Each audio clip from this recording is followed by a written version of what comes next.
Hello friends, welcome to GK Sports India YouTube channel for this special show on the recent playing conditions that were changed by the ICC about 3 weeks ago. And to throw more light on these changes to the rules, we have our expert K. Srinath, who represented Karnataka and Tamil Nadu in Ranji Trophy and now is a top BCCI panel umpire.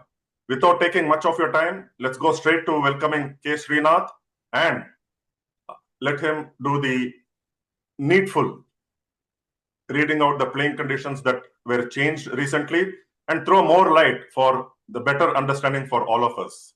Over to you, Sri. Welcome. Welcome again. Thank you, the Jiko. waiting period between the third and the fourth test match. Thanks, Jiko. Thank you. Typically, every year, there are some novel changes that are brought in by ICC to ensure the standards of the game are maintained. So the first thing they have done with is to introduce the stop clock even for the test matches. The stop clock was introduced successfully for the white ball cricket. So nevertheless, they are looking at introduced it for the test match cricket, wherein the team needs to be ready to bowl the first ball of the next over within 60 seconds of the completion of the previous over. So failing to do so after the third time, the batting side will be awarded 5 penalty runs. So to make it clear, first time in case a team takes 70 seconds to bowl, start the next over, they'll be given a first warning. Happens again second, after the third time, it's 5 penalty runs awarded to the batting side on every occasion when they delay it more than 60 seconds to start the new over. So once 80 overs are done, so it's a fresh start again for these warnings to occur. Now coming to the number of balls used per ODI innings. So it used to be one ball from each end, that is 25 overs from one end, and one ball used to be used. Now, two balls will be used up to 34 overs of an ODI innings. Once 35 overs is done, the fielding side will have a choice to select either one of the balls and use it for the remainder of the 16 overs. Maybe there was so much of talk about ODI cricket becoming a bit stale and template oriented. They wanted to get more of spinners into action. Maybe the art of reverse swing to be got back into the game. So that could have been the idea behind making these changes. So when we are talking about balls, we had a mandatory change when deliberate saliva was applied on the ball. This was introduced during the COVID time. Still, the saliva ban does exist. You can't apply saliva on the ball. But now there will be no mandatory ball change if saliva is applied deliberately. But the decision is completely left to the umpires if the ball needs to be changed or not. But the batting side, however, will be awarded 5 penalty runs for the same. The next thing is about a couple of changes in DRS protocols. An example is there's a situation when a batter is given out caught behind and immediately he goes up for a review. The TV umpire, when checking, sees that the ball has made no contact with the bat. Nevertheless, it has brushed the pad. So automatically, the TV umpire checks for the LBW, which is the second mode of dismissal. Previously, if it was not out, the review would start as a not out. Now, in this case, even if the LBW turns out to be an umpire's call, so the batsman will still be given out. So that is one more change that has been done. And previously, there was a bit of confusion when combined reviews were taken. That is a player review as well as a umpire's review. Now, to keep it simple, the combined reviews will be taken up chronologically.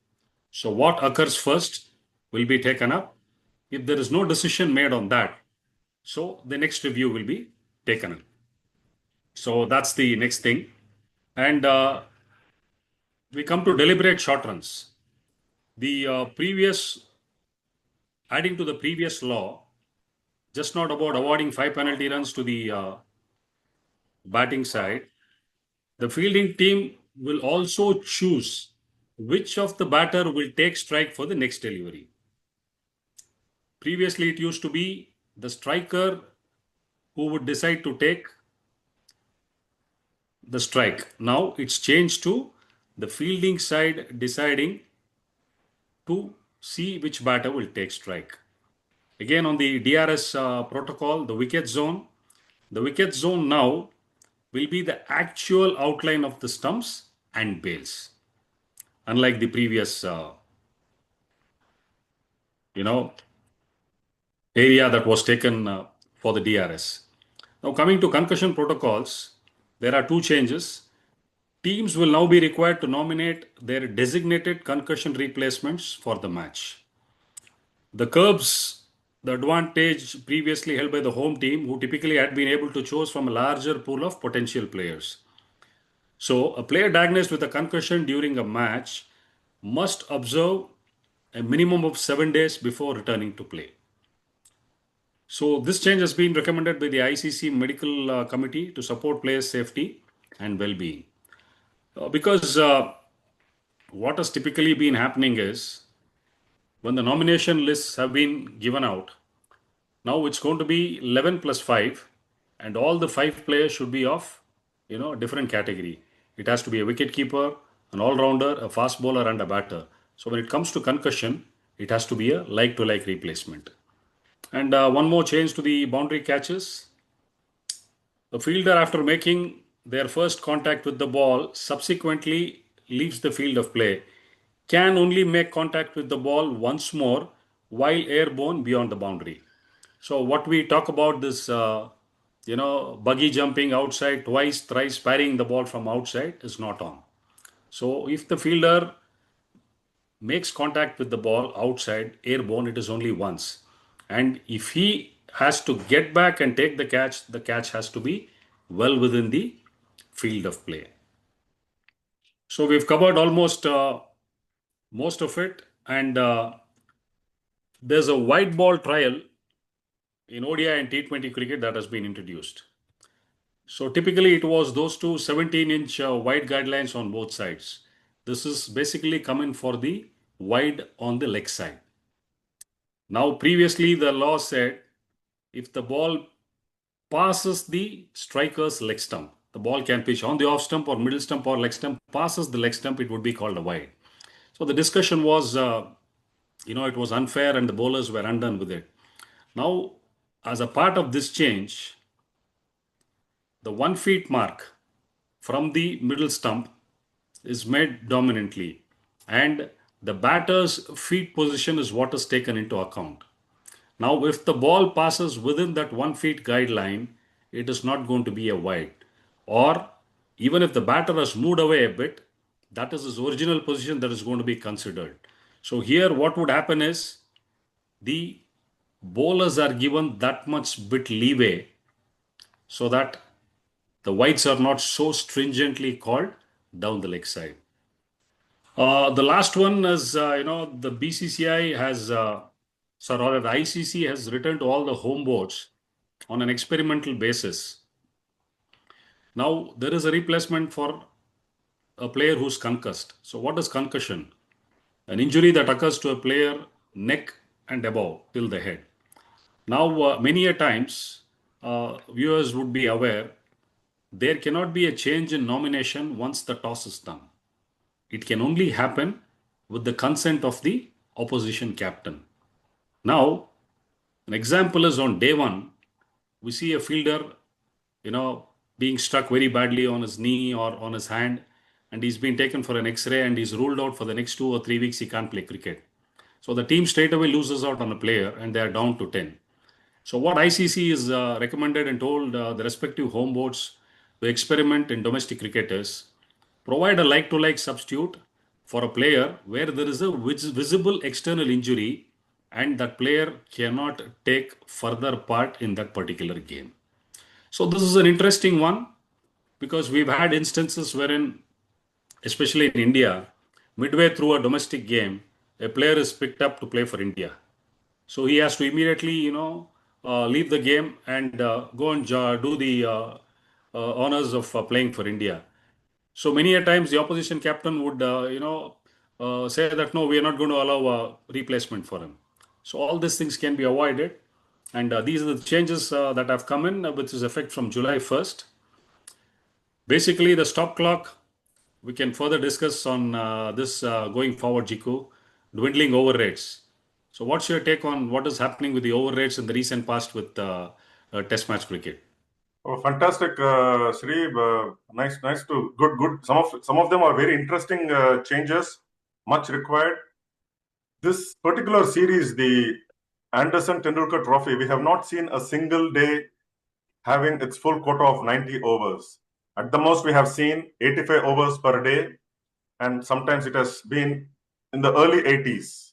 So that is something, if this is brought in, certainly it will at least give the viewers, especially the spectators who have paid the money, stood for long hours in the queue, and getting into stadium in India is not as easy as one thinks. So certainly it gives them the value for their money, ensures them that they get a full day of 90 overs at least, if not 90, at least 87, 88, at least get the number of overs less by that much the number. So it's a very good, interesting move. But Sri, I just wanted to ask you in that crossover, or the 60-second time. Do you think 60 seconds are enough for fielding side to start a new over? Because there could be some field changes. Assuming a medium pacer or a pacer and a spinner they're bowling at the other ends, definitely field placements have to be changed. Or do you think that just because they have to ensure that 60-second rule is followed, they bowl the first over, so the over has begun, and then effect the changes before the second ball is bowled? How do you look at that? Absolutely, Jiku. In a day when 90 overs are to be bowled, we're looking at 89 overs in the start time for the last over to start. So if you're looking at 1 minute, effective changeover between overs, you're looking at 90 minutes being knocked off. So play time in a day is 360 minutes. That's 6 hours of play. And you've got half an hour permitted extra time to bowl the remaining overs, if any. So these cricketers at the top level are all professionals, and you expect them to change over quickly and get things going. And if there's going to be an effective bowling change that's going to happen in the next over, a couple of balls before the over is completed, the captain just waves at the other bowler and tell him to be ready that you are going to have a go. And as you said, yes, the first ball can start very well, second ball can be bowled. I mean, it doesn't say anywhere saying that you need to bowl your overs within this time. Typically, the time that is calculated for 1 over in a test match is 4 minutes per over. Definitely, you would not see a fast bowler bowl his quota of overs in 4 minutes. Yes, it's an interesting rule because ICC has been harping on pace of play, what it is called. Pace of play is something, that is very important, as you said, effectively to bowl 90 overs in a day. The paying public who travel, long distances and arrive at the venue an hour and a half before. So it becomes, a big ordeal for them to spend about 8 to 9 hours traveling up and down and spending time in the stadium. And end of it, they don't get to watch full 90 hours of cricket. I think it's really sad. Now, I have a question for you, Jiku. Do you think these fines being coughed up, 10% of the match fees, 20%, depending on the sort of overs they've bowled short. The minor over rate offenses are up to 5. So 5 plus is a major over rate offense. Do you think something else can be introduced, which certainly could hit the progress of the team in a big way? Because recently we saw England being docked 10% of the match fees and 2 points being docked overall from their match. Can you think on anything else which could really hurt them so that they can pull up the socks and say yes, we need to get going and bowl those 90 overs given in a day? Certainly, and we have seen in the past, especially the first WTC cycle where England have been docked WTC points. They could not qualify for the WTC final. It was India and New Zealand. In the second cycle, I think we saw Australia also docked and they could not make it. So it was no New Zealand made it for this. India made it for the second consecutive time. So it's all required. These fines are essential. I feel that it has to be a combination of both, not just the monetary fine, but also the points being docked. And they have to be quite hefty. 2 points, you can always make it up. And like recently, we heard Ravi Shastri say that, even if the teams are docked points, they can make up in the final stages as you approach the WTC final. But then there have to be some heavy points, like you mentioned, minimum of 5 points and a maximum of 10. If there are repeated offenses, punish them heavily, maximum points. And of course, these monetary fines, they don't matter to certain boards because of their balance in the bank accounts. But then there has to be something much more than just the monetary fines. And of course, punish them heavily with points that they will feel the pinch of it and try to speed up the entire process. What are your thoughts? Have I made sense? True, because you've been somebody who's been covering cricket for more than 2 decades now across the world, and you've seen that sort of transition that has happened. I think in the last decade and a half, we are having more result-oriented games, less number of draws that have happened. And yes, a true viewer, who comes, pays a hefty amount of money to get into the stadium, would certainly like to get a full day's play of 90 overs. As you said, yes, 5 points for a minimum over rate offense, 10 for a maximum over rate offense. If it is repeated, double it like how you find them. Because end of the day, they need to realize having won that many games, their percentage is going to go down, when they are docked points because of the slow over rates. So, as you said, yes, England, one of the reasons for them last year not making it to the WTC final was their sluggish poor over rates in New Zealand, where Ben Stokes made a hue and cry about the way, the calculations are done. It happened to Australia. So, yes, if they are hit once or twice badly, then they will realize, and certainly, yes, emphasis will be laid more on trying to, bowl those overs in the requisite time that has been provided for them. You spoke about, read out all those changes in playing conditions. We now finished with this 60-second rule and also the penalty. The balls used in ODIs. Why did you think that this change was necessary? Earlier, we used to have one ball played over 50 overs, or even before that, it was 60 overs and then 50 overs before making it to 50 overs. What was the need for that? Well, post using one ball, I think in between they were using one ball and a mandatory change at the end of 34 overs. The fielding side had an opportunity to pick a different ball. Maybe, one ball being used for 50 overs, they thought the ball did not have the ability to retain that hardness. And we didn't see scores in excess of 300 like what we see in modern day cricket. Then, as an experiment, they got in the two new ball rule, which literally became a template. The team batting first gets on to score 340. The team chasing gets to 341 for 3, 4, 5, whatever. So that totally, put two things out. And also, they made the changes in the power play. So now the power play is the first 10 overs, you can have only two outside. From 11 to 40 is only four outside. So that middle phase of play, two balls used, the spinners were totally out of the game. And especially we saw, right arm off spinners being just thrown out of the game. It was very difficult, to get the fields right, and the ball remained hard.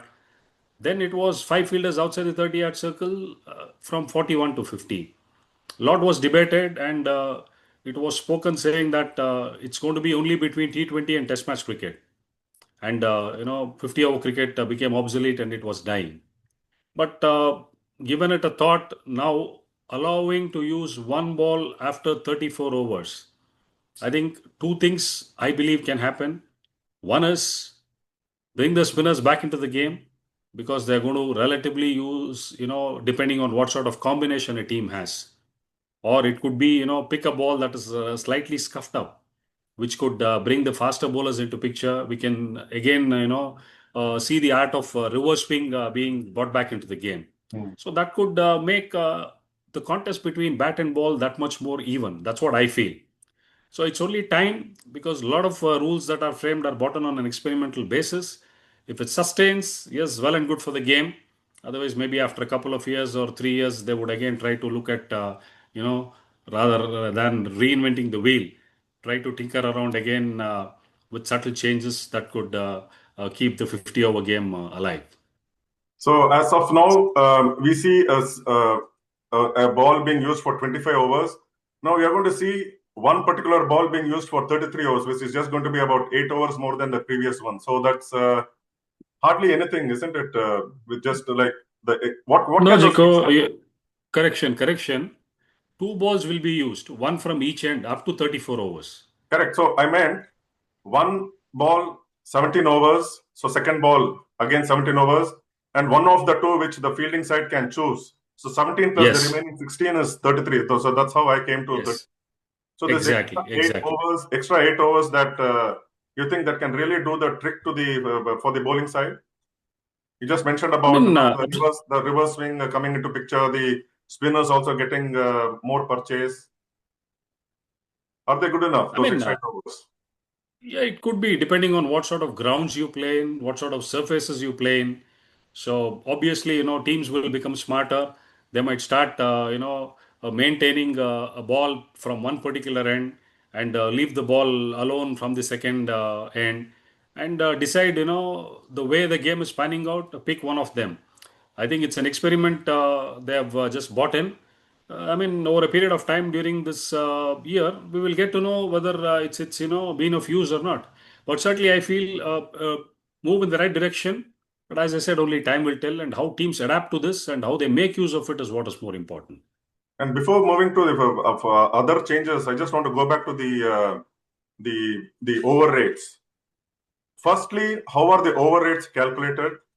And secondly, do you think that there is a provision for no instead of and when it comes to the ball change, when it comes to ball change, now it is 80 overs and then the second new ball is available. And if it is still the same first ball which is being used, after 100 overs, you have to have that mandatory ball change. Can something be brought to maybe reduce the number of overs a ball can be used for? Maybe somebody says somewhere say about a 60-65 for the first ball and then a mandatory change at around 80 75 80 overs. Is it feasible? Yeah, answering your second point first. A lot has been spoken about, particularly about the quality of Duke balls in this particular series, and we've had issues, across the world. We had issues with the SG Test ball in India a couple of years ago. So yes, again, maybe in the next year, ICC might think about it if this issue regarding the frequent ball changes do happen. Yes, you can, as you said, maybe make it 60 overs for the second new ball to be available, and maybe 80 or 65 and 85 or 70 and 90. Because if I would say 70 and 90 would be ideal, because you're just looking at reducing 10 overs on both sides. That's number one, which can be looked into, and maybe they might have given thought to it already, looking at the way things have gone on in this India and England series. Number two is, I just want to add one more point, Jiku. The ball, it's a cock filled inside with a leather on the outer, and this leather with the seam is all hand stitched. So you will have different set of people coming in, during that point in time and working on certain balls. Now, what is the quality of leather? Rather, what is the trait of leather characteristic? When the ball is new, ball one, when you bowl, that hardness, that lacquer or sheen on the ball will not be the same when it gets to 40 or 50 hours old. The characteristic of leather is it's obviously going to get soft. Why? One, the bowlers are pounding the ball on the surface, so that's taking a beating. Number two is you have batters who are hitting the ball. So obviously, a hard ball is bound to get soft, And at times, maybe yes, shape is something regarding how the inner layer is managed can take a call on. But when people are raising hue and cry, I've not seen many of them come out and say that, the ball is bound to get softer over a period of time. If it doesn't get softer, I think the outer layer cannot be leather. They either should be using marble or granite. Olden days, Jiko, no, not joking. Before the advent of SG test balls, I think it was 1990, the first year when they introduced test balls in first class cricket. Before that, we used to play with a ball called Femex. It used to be called Samrat. Samrat, yes. Jokes apart, that ball, the glaze would never go away. Actually, it was painted. And Okay. that ball was so hard, we used to call it a grenade. And mind you, you get hit with that ball, one's cricket career could be closed. So we knew the disadvantages that ball had. Bats used to be broken very frequently. So this is the issue with the ball, maybe with which they would work around and try to get things resorted. But coming back to your first question of overrates calculation in Test match cricket, you're expected to bowl 90 overs in 6 hours plus half an hour permitted extra time to finish the remaining overs. 4 minutes is what you're expected to bowl 1 over in. Now, if a team loses 10 wickets in a day, 9 wickets are calculated at 2 minutes per minute. That's the allowance that is given, provided none of these wickets fall at any interval. I'm talking about either a drink break or lunch or tea. So 18 minutes you get out of it. So there are designated 3 drinks break per day. Each drink break is clocked at 4 minutes. So 12 plus 18 becomes 30 minutes of guaranteed allowances if a team is bowled out on day one. Hmm. So when you talk about 4 minutes allowances, so 30 minutes is like you're knocking off 8.5 overs. So that is upfront you have 9 overs in the kitty. Now, for example, a team is bowled, let's say about 80 overs in 360 minutes. So as per calculation, they are 10 overs down on that particular day. That is, they are 40 minutes behind. Now, as I mentioned, 9 wickets and 3 drinks break. That is constituted 30 minutes. Plus, let us say, batters have taken drinks, there have been change of gloves, there has been medical attention to a tune of 10 minutes. So 40 minutes of allowances is covered there. So the team is not docked off any overs. So this is how the calculation is run. Plus any review that is taken, it could be an umpire review or a player review. Nowadays, it's all done very, very scientifically because the TV umpire has got a tab running with him. So before, what we used to do was when we were noting allowances, we used to look at the clock running on the monitor. So if it was 20 seconds, we would round it off to 30. 45 used to be rounded off to 1. Now everything is noted to the second. So when there's a stoppage, the timer starts running. So let's say somebody is tying his shoelaces. Timer starts running. 14 seconds. He is ready. You put the clock back. 14 seconds are added to the allowances. So at the end of each day, the back end people who work with the TV umpire, they'll take a print of the allowance sheet and give it to you. So there's nothing to dispute because there is a time, everything given. So the notations from the TV umpire's point of view is very, very important and critical. But as and when you see there's a giant screen which displays number of overs behind. So despite all this, the players say the game is important. At certain times, we need tactical changes and moves to be made. That's how we falter and we fall behind the over rate. Right. And speaking about the condition of the Duke's ball in particular, and has it got something to do with the quality of pitches that have changed over a period of time? England, we are known to have some green pitches, and in those days it used to be good pitches for medium pacers, except say perhaps the oval where it is flat and full of runs. Do you see the pitches changing from green to something close to the subcontinental pitches in England? And is that the reason why the balls are going out of shape? And secondly, we see the umpires having that gauge where the ball goes out of shape and he checks. Sometimes he just throws it back and say it's fine. Just explain what's in that gauge. I understand it's the ball has to go through one where it should not go through, and should not go through where it has to go. Then it is out of shape. So just more light on those 2 points and for our viewers. Well, the nature of the pitch also does make a difference. The ball could go that bit softer if the pitches are, dry and the surfaces are a bit abrasive. Touch wood, the outfields have been lush green. So that could be one of the reason. And in fact, the manufacturer of the Duke balls in an interview has admitted, saying that yes, there has been an issue with the quality. And one of the reasons is mentioned that the balls are going that much softer earlier is due to the pitch conditions. Typically, also he's mentioned that the summer has been quite harsh this year in UK, which also is a contributing factor. Yes, coming to the ball gauge, Jiku, these are all standardized ball gauges that are used, wherein one is go, one is no go. So typically, nowhere in the law book does it say that a ball has to be round in shape. So a ball is something by definition that people expect it to be round. So many a time, as a bowler, when he gets hold of the ball, he can see a slight bulge on one side and says that, it's not on.